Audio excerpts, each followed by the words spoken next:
técnicas de interoperabilidad, las ETIs, y también la normativa nacional, que se llama normativa notificada nacional. Por otro lado, tienen que cumplir seguridad, o sea, certificar que el vehículo es seguro con unos, se llaman los métodos comunes de seguridad. Aquí también no solo un trabajo del fabricante, también el operador entra aquí, tiene que certificar ciertas cosas. Y por otro lado está la compatibilidad con la infraestructura, que esto es el gestor de infraestructuras que te dice lo que tienes que hacer y que es totalmente opaco, ya lo anticipo. Bueno, ¿cuál es el proceso? Hoy, este proceso que he descrito hay que hacerlo en cada uno de los países donde quieres homologar la locomotora en este caso. Todo el proceso, otra vez, los mismos test, los mismos certificados, eso es un coste infinito, de tiempo y de dinero. En el futuro, el cuarto paquete ferroviario intenta arreglar esto con la introducción de un nuevo papel para la ERA, para la Agencia Europea Ferroviaria, que es darle va a ser la ERA a partir del 2019 quien dé la homologación del vehículo, solo una autorización para un área de uso, que ese área de uso pues incluye todos los países por donde va a circular el vehículo. Eso en el caso que el vehículo vaya a circular por varios países. En el caso que el vehículo se vaya a quedar solo en un país, puedes acudir a la ERA o a la Agencia Nacional. Pero ¿qué pasa? Que no todo va a ser responsabilidad de la ERA. Seguirán existiendo la normativa nacional y la compatibilidad con la infraestructura, que eso va a ser responsabilidad de cada país en particular. ¿Cuáles son los problemas principales que tenemos? Solo para resumir. Por una parte, la indefinición, y la incertidumbre. Cuando empezamos un nuevo proyecto no sabemos qué tenemos que cumplir. O sea, las ETIs son claras, transparentes, vas a internet, te las bajas, no hay problema. La normativa nacional, en la mayoría de los casos también está clara, no en todos los países, pero bueno, están ahí. Pero la compatibilidad con la infraestructura es totalmente opaca, o sea, no hay nada escrito. Eso es reunirte con el gestor de infraestructuras y ver qué tienes que cumplir. Y os cuento un caso. Ahora estamos homologando una locomotora para Inglaterra. Inglaterra es un país súper pragmático, súper práctico, que en 3 meses tienes la locomotora homologada y que eso no pasa en ningún sitio de Europa. Pero aún así, ahora que ya están todos los test hechos, viene el gestor de infraestructura y dice, no, es que ahora tenéis que hacer un test del pantógrafo en nuestra red. ¿Pero por qué? Si ya lo hemos hecho en el anillo de ensayos. No, hay que hacerlo aquí porque los pantógrafos en Inglaterra se enganchan en no sé dónde, porque mantienen mal ellos. Entonces tenemos que hacer 2 o 3 semanas de pruebas allí con nuestros pantógrafos para ver que todo esté bien. Pues bueno, hay que hacerlo, pero no te lo dicen 2 años antes cuando empieza, o te lo han dicho ahora que ya va a llegar la locomotora allí. Y es todo un proceso, así que siempre aparece alguien que dice, y ahora hay que hacer esto, hay que hacer esto. Por otro lado, las normas notificadas nacionales son un extra, son un más a más. Yo entiendo que al principio existieran, pero ahora que las se están ampliando y tienden a cubrir todos los casos, mi pregunta es, ¿son necesarias estas normas nacionales? Pues no lo sé hasta qué punto son necesarias. Por otro lado está la subjetividad que en algunos países tiene la Agencia Nacional de Seguridad, y os voy a contar también 2 casos. Por un lado está Inglaterra, que como os he dicho es súper práctica, y la agencia pues recoge todos los certificados que los organismos evaluadores emiten y se lo creen, o sea, no comprueban otra vez todo. Pues si ya un organismo te ha certificado que cumples todo, pues ellos lo aceptan y te dan la homologación.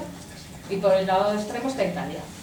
En Italia llevamos 6 años para homologar una locomotora que hemos vendido una. Llevamos 6 años. O sea, cada certificado que emiten estos organismos es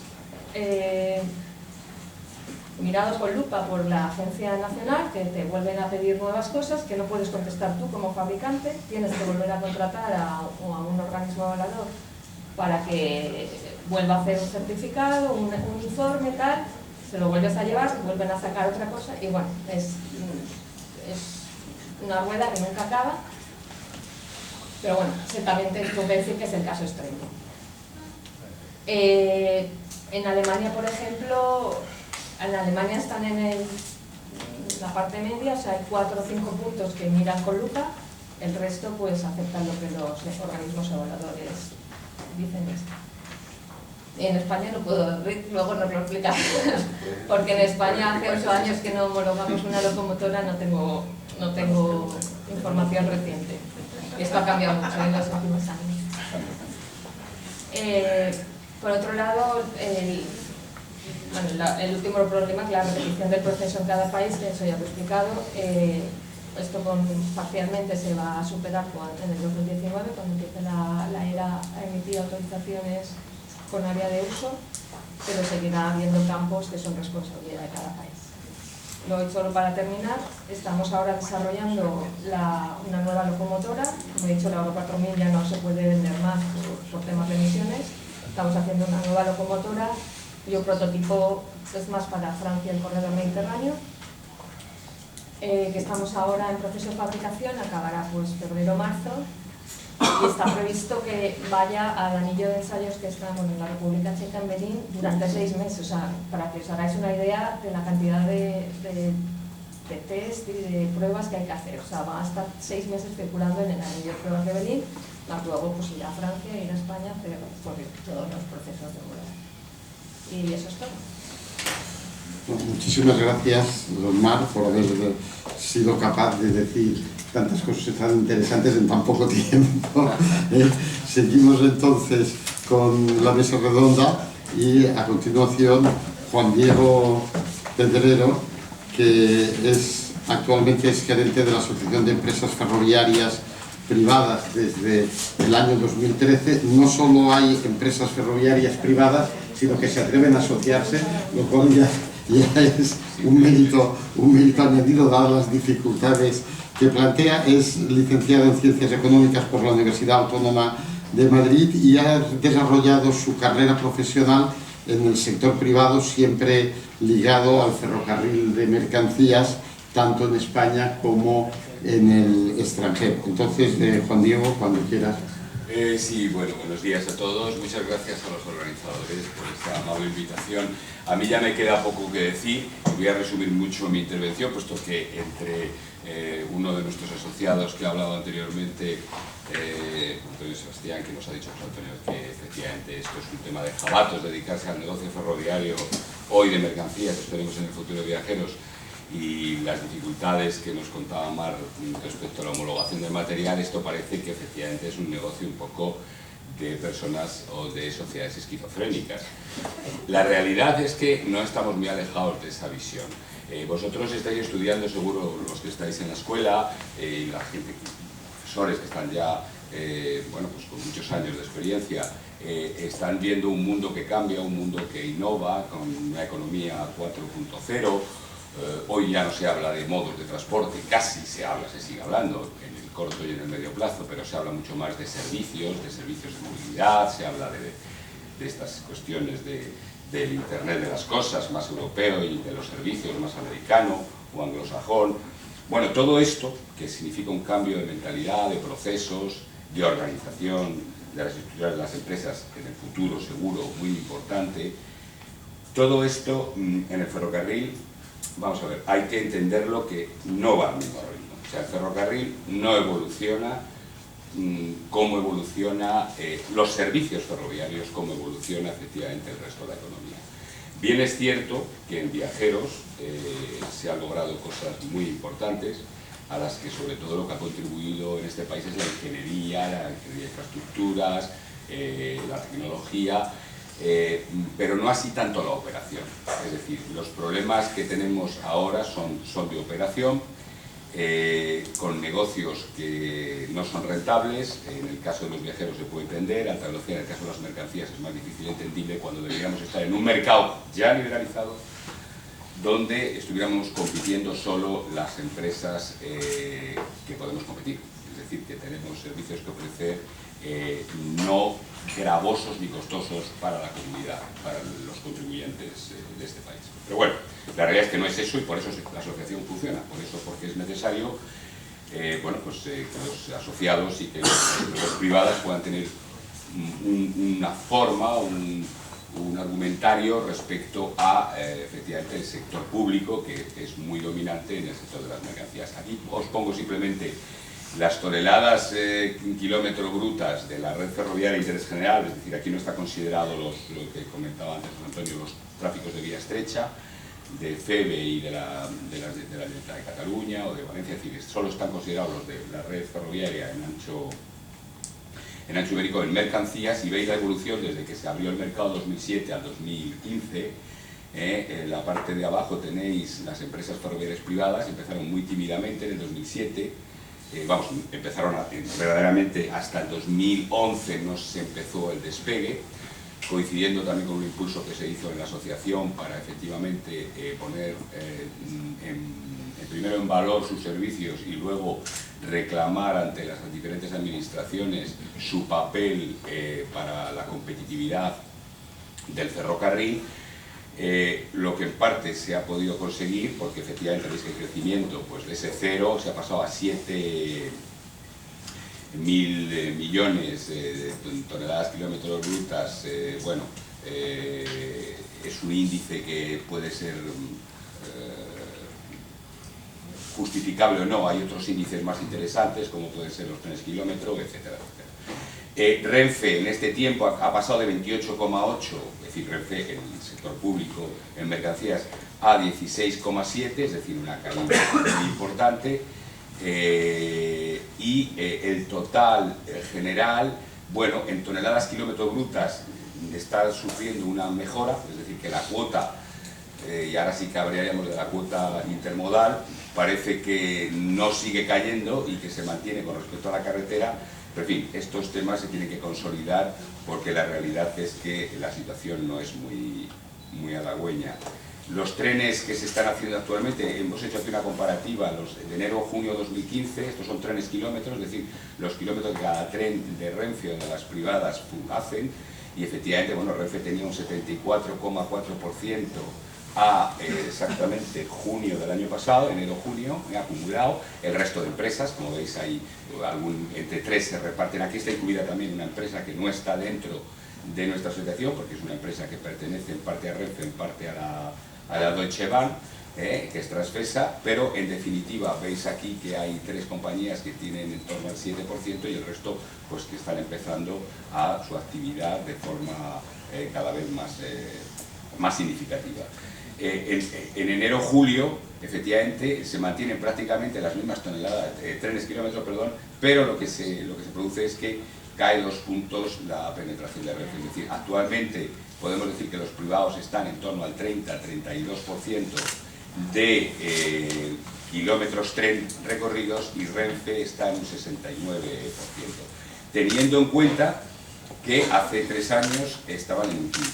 Es decir, que había un salto bastante importante en los últimos años. En parte porque las empresas han sabido dar servicios más innovadores, muy de acuerdo y muy ad hoc con lo que necesitaban sus clientes o los clientes, y porque Renfe en los últimos tiempos ha abandonado, ha dejado, por razones que ellos dicen de rentabilidad, las razones que sean, diferentes servicios que estaban realizando, sobre todo en el ámbito de los contenedores. Bueno, no me voy a extender mucho porque, en definitiva, la asociación lo que hace es que esta cuota de los privados se pueda ir incrementando, lo que quiere hacer, y por supuesto lo que le gustaría también es que la cuota de Renfe también se incrementara. Eso querría decir que el ferrocarril, que es manifiestamente importante, está creciendo en cuota con respecto al sector de la carretera.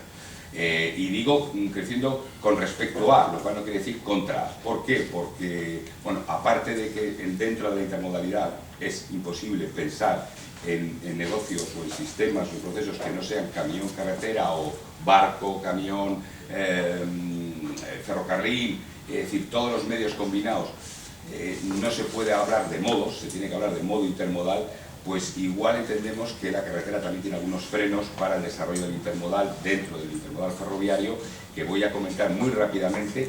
Esto es lo que siempre pedimos, que se pongan en marcha los sistemas y sobre todo lo que se había hablado de los planes sectoriales. En Europa ahora mismo, Alemania, Inglaterra, Francia e Italia están actualizando sus modelos, sus planes, y los están en este momento actualizando unos después de otros. En España, desde hace unos años, estuvo el PEIT, no se ha hecho nada, no se actualizan, y la realidad es que efectivamente vemos que hay ahora mismo un retroceso en cuanto a lo que sería una política de transportes y sobre todo una política intermodal. Nosotros desde el Consejo Nacional de Transportes, al cual pertenezco, estamos intentando desarrollar la intermodalidad y tenemos algunos puntos que hemos puesto al Ministerio recientemente, al nuevo ministro en funciones.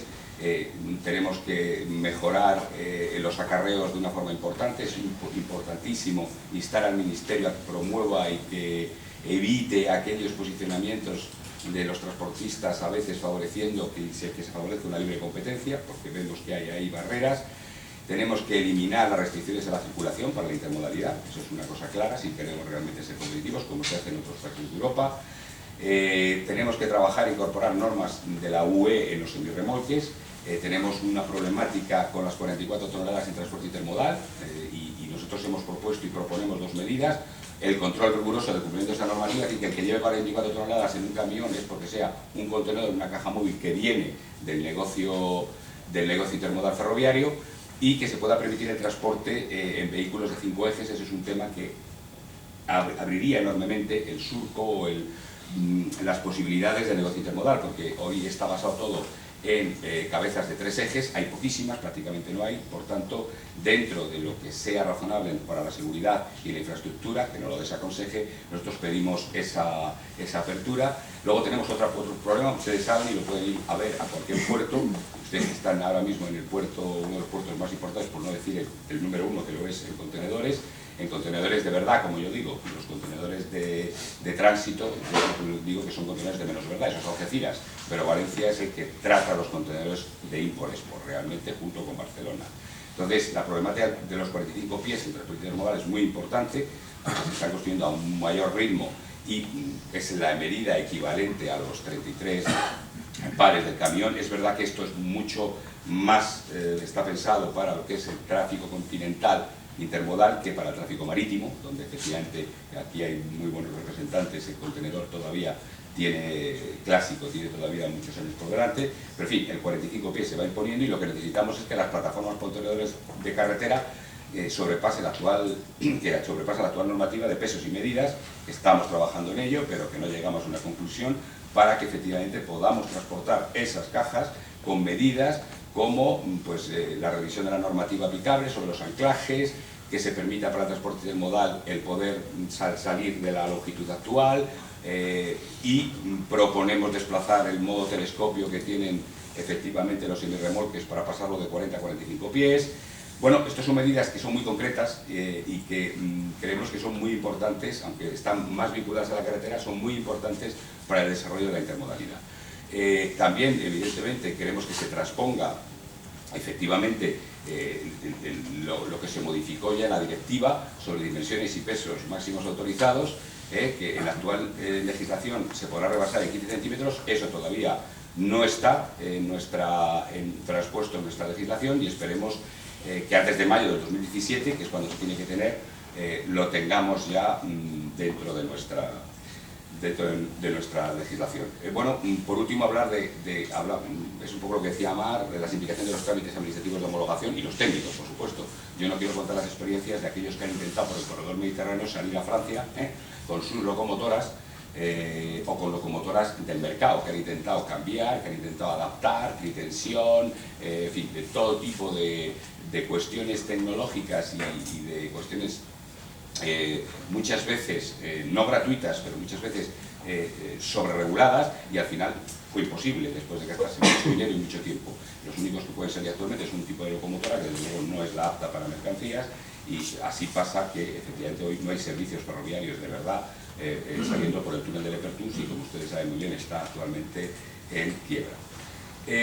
Bueno, nosotros seguimos promoviendo la innovación, pedimos innovación y pedimos otra cosa, que es que exista un sistema de control que hoy no hay. El uso de la tecnología, los TICs en el mundo ferroviario, sobre todo en mercancías, eso es muy escaso, para desarrollar sistemas eficientes de control en las terminales como en los puertos, porque hay una información hoy muy disgregada, no existen una información integrada, se pierde muchísimo tiempo, además de los costes de fricción que ya significan las terminales, como ustedes saben, es un problema, es un mal absolutamente necesario. La commodity, algunos sonríen porque gestionan muy buenas terminales, por cierto, en España, y sonríen, pero efectivamente son costes de fricción, y lo que hay que hacer es que eso efectivamente produzca una mejora de los procesos, sobre todo de comunicación y de información.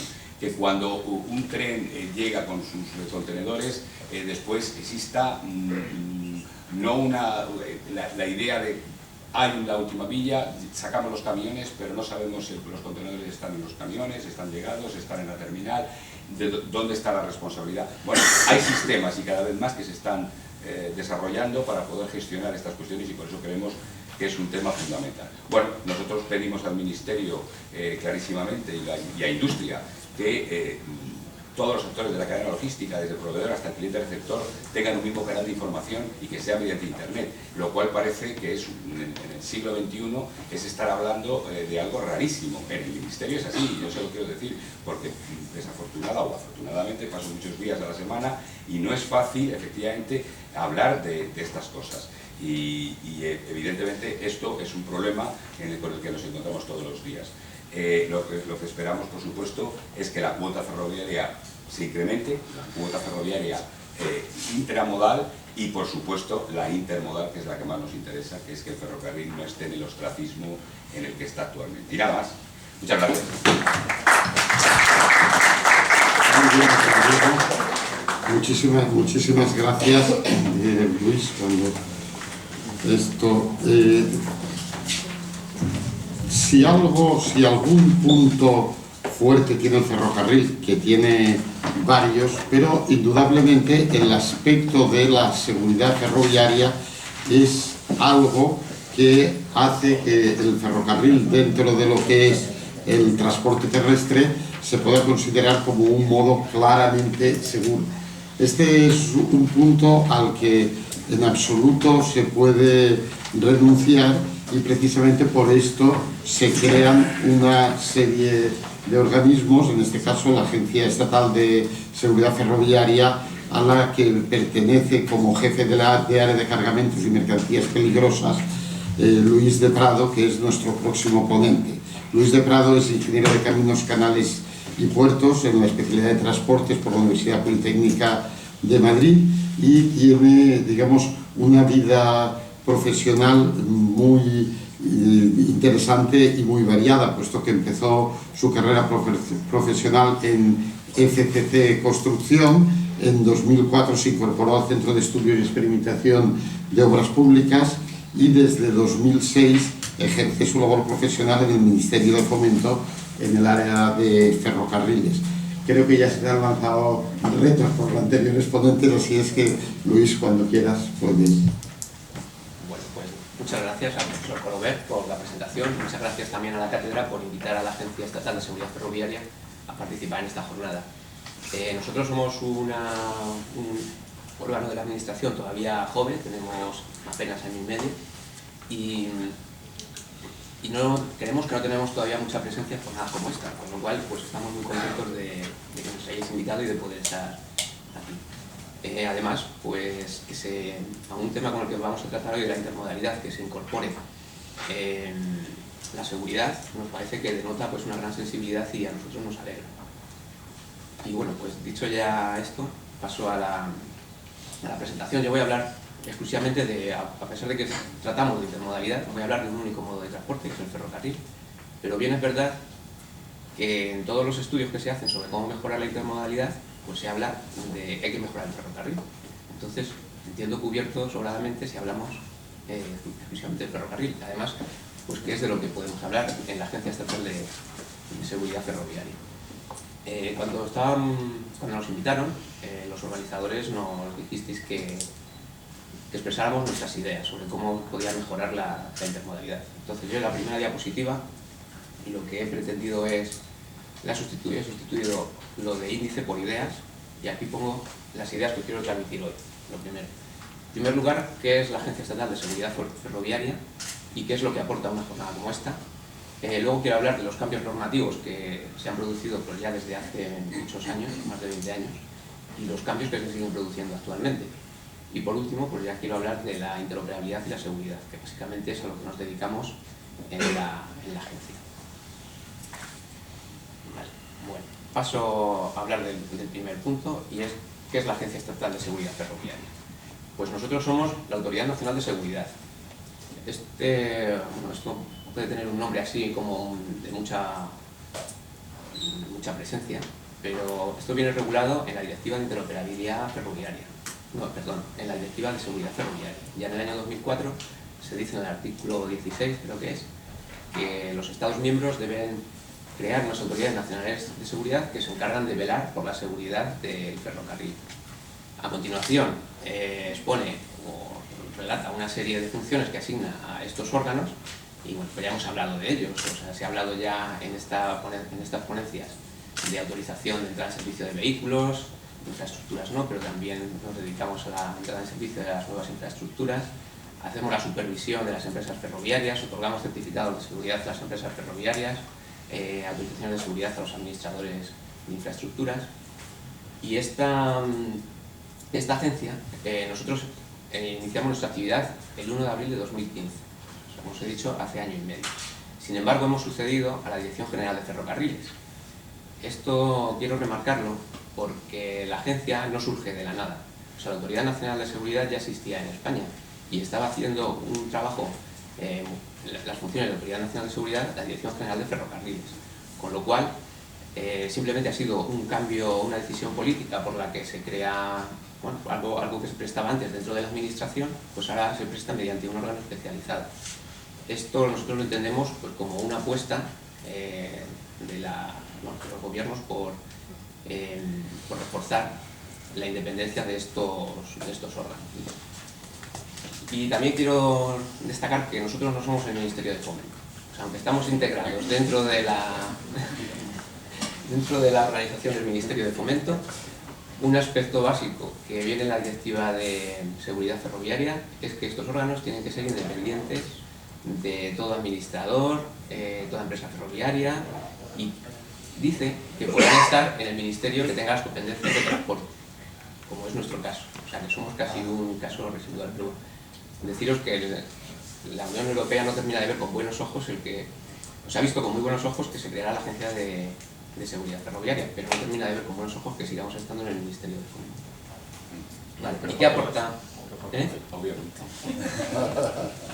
Bueno, ¿y qué aportamos nosotros, una agencia de seguridad ferroviaria, a esta jornada? Pues yo quería crear mucha expectación y puse un punto de vista novedoso. Pero bueno, os lo digo ya, porque la verdad que tampoco os vais a quedar tan sorprendidos si lo retraso mucho. O sea, simplemente nosotros lo que aportamos es la seguridad y la interoperabilidad del sistema. Vale. Y quiero destacar que no aportamos nosotros, y es lo que yo llamo los planteamientos clásicos, cuando se habla de la intermodalidad. Cualquier estudio que tomemos sobre intermodalidad o sobre ferrocarril, o sea, por ejemplo, ahora quiero citar a la estrategia logística de hace 2 o 3 años ya, que me parece que ha sido ya citado en otras ponencias, y ahí pues se habla de necesidad de inversión en infraestructura, renovar el parque de material rodante, disminución de tarifas y cánones de acceso a la infraestructura, mejora de la gestión de las terminales ferroviarias, que se invierta en transportes sostenibles, etcétera, etcétera, etcétera. Yo creo que si hacemos ahora aquí una tormenta de ideas, pues se nos ocurren muchas más. Pero nosotros no aportamos estos planteamientos clásicos. Con lo cual, yo ya me estoy distanciando del Ministerio de Fomento y de estos planteamientos clásicos. Porque lo que vamos a hablar es de la interoperabilidad y la seguridad, como os he dicho. Esta sería la primera parte, o sea, la que hablaba sobre la Agencia Estatal de Seguridad Ferroviaria. El otro aspecto era el de la normativa. Aquí he hecho una diapositiva muy sencilla. ¿Cómo ha evolucionado el ferrocarril en Europa? Pues hemos pasado de unas empresas nacionales todopoderosas, integradas, o sea, he buscado aquí unos logos lo más antiguos que he encontrado, de Renfe, de SENSEF y de la ADB, que esto eran empresas que controlaban los servicios de transporte, las infraestructuras, pero no solo eso. A mí hace poco me contaban que incluso en Renfe, pues yo no sé en qué época, Renfe tenía incluso bosques para hacer el mobiliario del personal que trabajaba allí. Entonces, pues bueno, esto eran pues, explotaciones forestales. Bueno, pues claro, eso no tiene cabida en el mundo actual, ¿no?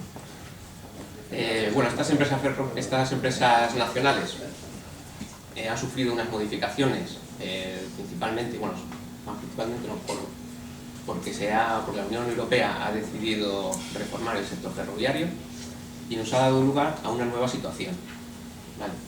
De lo que voy a hablar es de estas reformas.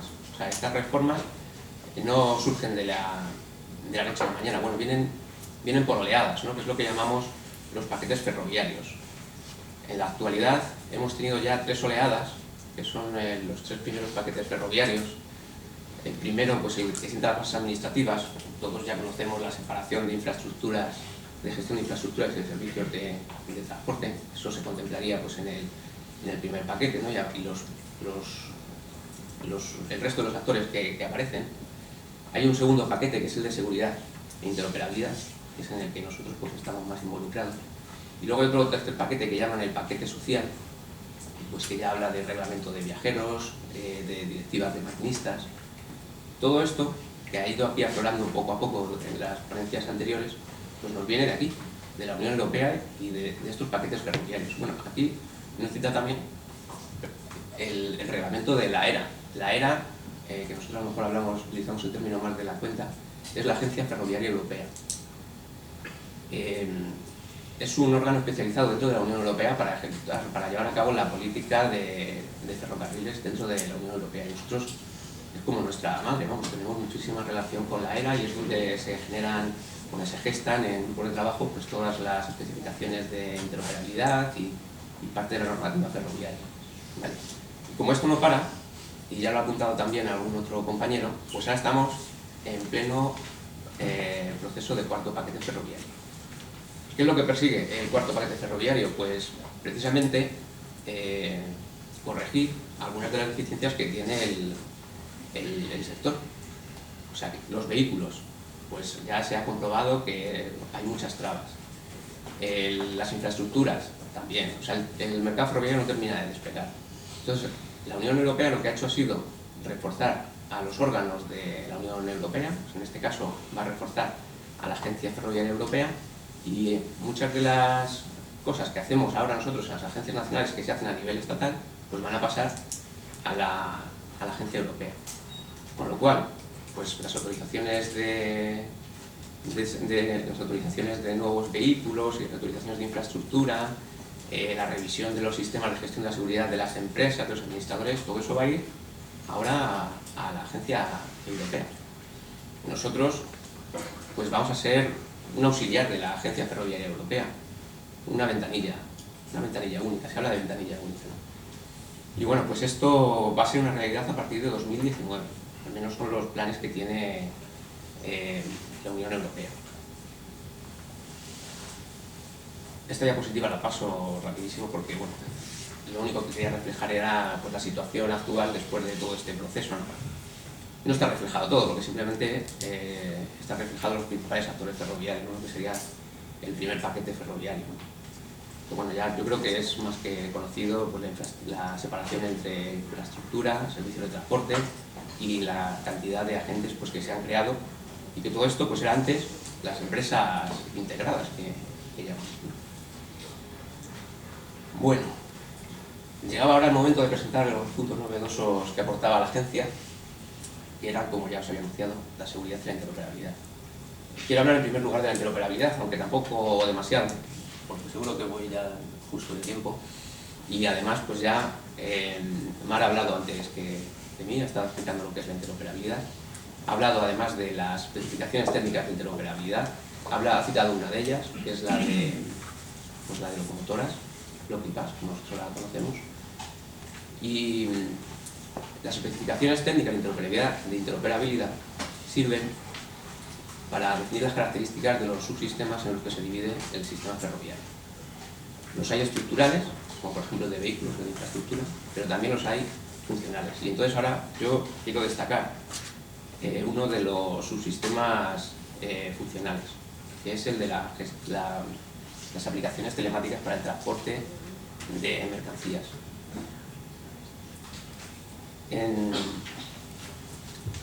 Bueno, esto es la portada de un folleto que editó la ERA, porque en una feria que ha habido reciente, en Innotrans, han estado presentes y, bueno, pues estaban dando información sobre sobre esta ETI o esta especificación, y plantearon unas preguntas de: ¿alguna vez has sentido que no sabes dónde está tu carga, no sabes a qué hora va a entregar tu mercancía, tus vagones se han perdido, algo así? Entonces, lo que se plantea con esta especificación técnica es definir unos estándares para que las mercancías se puedan mover libremente pero identificadas. O sea, se han definido, bueno, la ETI es muy dura de leer, porque vamos a dar todo especificaciones técnicas y además haciendo referencia a otras especificaciones técnicas. Si no eres ingeniero de telecomunicaciones, pues no estás habituado con eso, con el tratamiento de la información, es aplicar las nuevas tecnologías al sector transporte. Se definen unos mensajes unificados, o sea, todos utilizan los mismos mensajes. Por ejemplo, cuando un tren sale de una terminal, cuando se produce un intercambio en una frontera, cuando una empresa cede un tren a otra empresa, en el momento en el que llega la mercancía a una terminal. O sea, son una serie de... se definen una serie de aspectos que permiten definir aplicaciones para tener controlada en todo momento las mercancías. Ya hay gente, bueno, las empresas ferroviarias, y podéis hablar un montón de esto, porque además sé que lo estáis sufriendo, porque hay un plazo de implantación también. Bueno, pues sé que se tienen que poner las pilas porque tienen que adaptarse a este estándar europeo.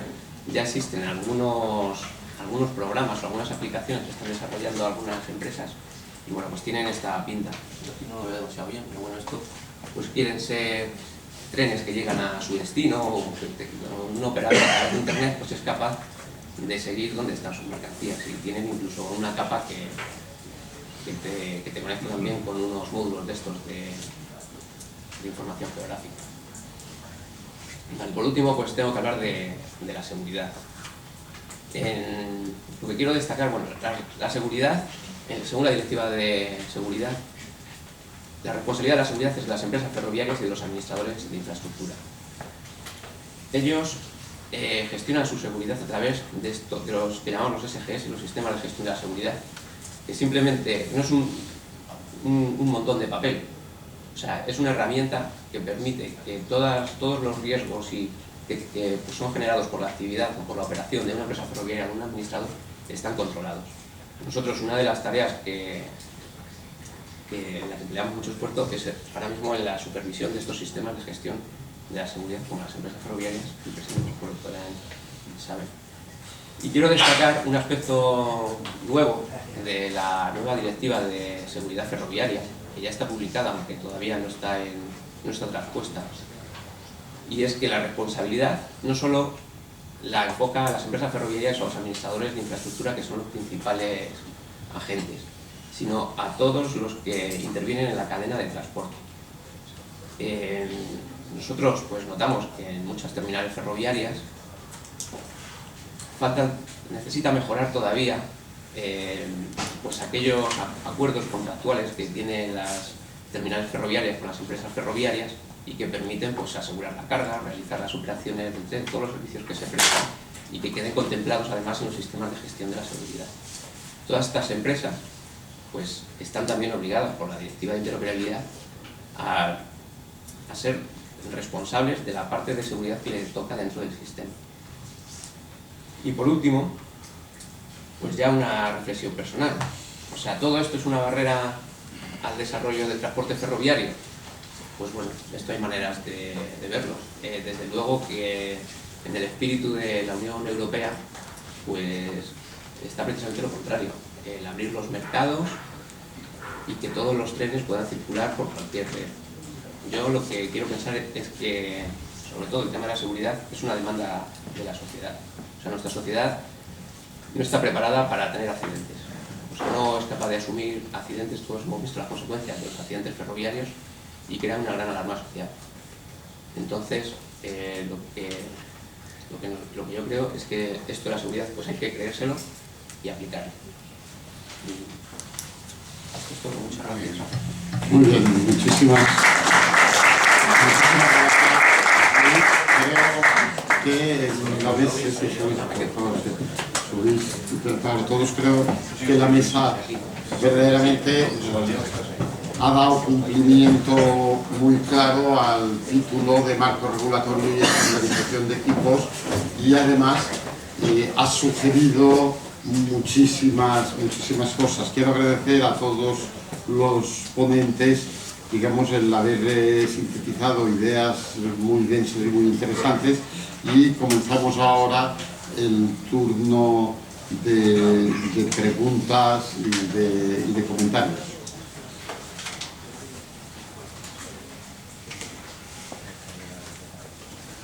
Sí, Hola, buenos días. Me llamo Juan Font y pertenezco al programa de doctorado en infraestructuras y territorio de la Politécnica de Valencia. Es una pregunta para José Antonio Sebastián en referencia a lo que es todos los problemas o trabas problemas que ocasiona el cambio de legislación ferroviaria a las empresas privadas de transporte, ¿no? Sobre todo a las empresas ferroviarias. Es referente a la adjudicación de capacidad. El tema de las adjudicaciones de capacidad, si no recuerdo mal, en la orden ministerial 897 del 2005 del Ministerio de Fomento dice que se adjudican de forma no discriminatoria, de forma clara. Entonces, si, como bien conocerán, lo que son las declaraciones de las redes de los países en Europa y sobre todo la declaración de red de Adif como administrador ferroviario, lo pinta muy bonito a la hora de solicitar esas adjudicaciones, los plazos y tal. Entonces la pregunta es si es tan fácil, entre comillas, el conseguir esas adjudicaciones de capacidad o reservas de surco para el transporte que le interesa a la empresa, y si además hay alguna interferencia con Renfe Operadora, porque como es una empresa que viene por la separación de Adif, lo que era la antigua Renfe, si también tienen un trato preferencial frente a las empresas privadas. Gracias. Pedro, le respondes tú, ¿verdad? Vamos a ver. Interferencias, te la resumo en una palabra, todas. Cuando antes comentaba Luis el tema de la Agencia Estatal de Seguridad Ferroviaria y decía que sucedía en la Dirección General de Ferrocarriles, os pongo un ejemplo. En España sigue habiendo la Dirección General de Aviación Civil, que pertenece al Ministerio de Fomento, y la Agencia de Seguridad Aérea, que ya no pertenece al Ministerio de Fomento. Es decir, que aunque hay dos apartados muy diferenciados, y los slots aeroportuarios se conceden en un organismo internacional separado, distinto, que no interfiere de ninguna manera en la adjudicación de los slots. Es decir, Iberia no tiene ninguna preferencia en el aeropuerto de Madrid-Barajas o en cualquier otro aeropuerto con respecto a otra empresa. En España sí, en España todos los años además se encargan repetidamente de mandarnos el borrador del decreto que adjudica, y nosotros todos los años le mandamos la modificación y dice: si usted tiene un surco durante 6 meses es suyo, aunque no operes ningún tren, pero si tú lo tienes reservado es tuyo 6 meses. Entonces, oiga, si no ha operado usted el tren, quiten ese surco, libérenlo y denlo. No te lo dan. Interferencias, todas. Otra cosa es que luego, evidentemente, tenemos una, entre comillas, ventaja en España, por ejemplo, en el corredor Madrid-Valencia. Os pongo un ejemplo. El desarrollo en paralelo de una red ferroviaria de alta velocidad que ha hecho que el transporte de los viajeros se vaya a otras líneas, hace que haya determinadas líneas que tengan, digamos, una capacidad mayor para poder transportar. Por ejemplo, el corredor Madrid-Valencia, muy bien. Pero mi empresa, que por ejemplo, Transite Rail, tiene su sede en Bilbao, el corredor Madrid-Bilbao, es que por ahí pasan todos, absolutamente todos, con limitaciones de longitud, con limitaciones, o sea, interferencias todas, la adjudicación muy comprometida. Y encima, además, nos han cambiado el sistema de los cánones, tampoco quiero entrar en ello porque es muy tal. El canon de reserva, el canon de capacidad, el canon de circulación, es decir, es todo un complejo entramado donde año tras año nosotros, y Juan Diego se lo sabe muy bien porque en nombre de todos nosotros hace las alegaciones pertinentes, pero no. Ahí es donde el modelo aéreo que se ha trasplantado al modo ferroviario por la normativa europea, en este momento, como decía muy bien Luis, en el cuarto paquete tiene que variar. ¿Más cuestiones?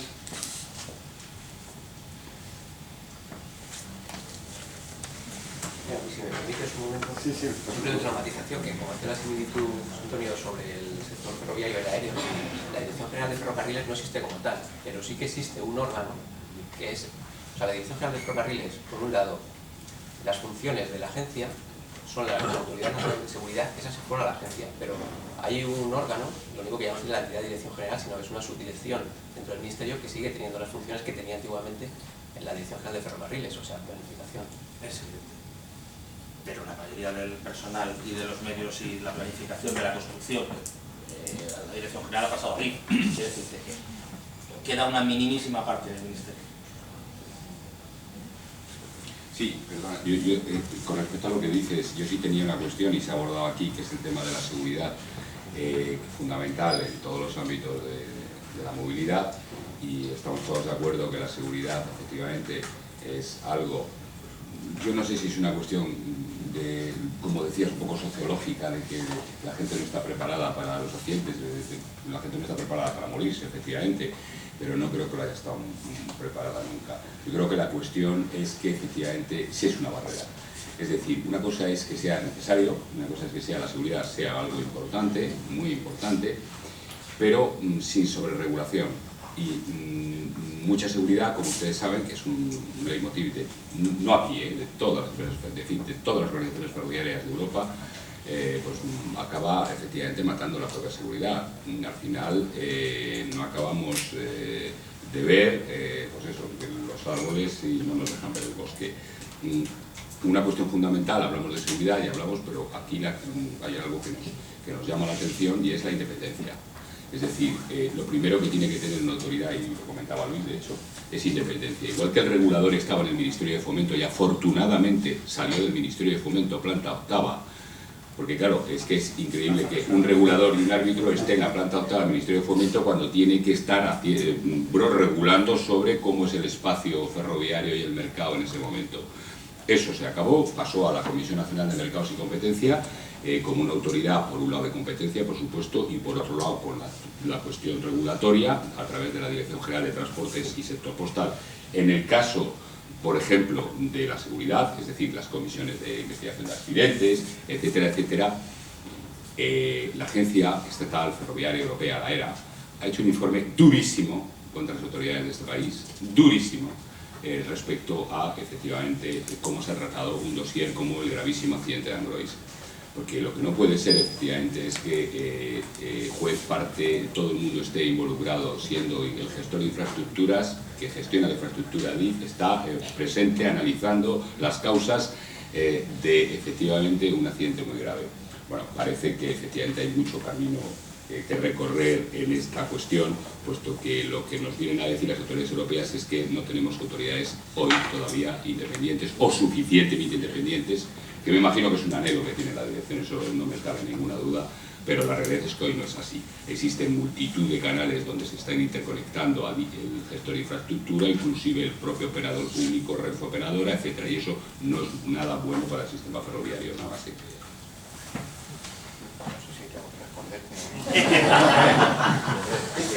Personalmente yo me considero muy independiente, o sea, en economía o en cualquier sitio. Pero oye, esto son las decisiones políticas, o sea, alguien definió una estructura orgánica básica del Ministerio de Fomento y dejó colgando a una agencia estatal de seguridad ferroviaria por dentro de una secretaría general. Entonces, a lo mejor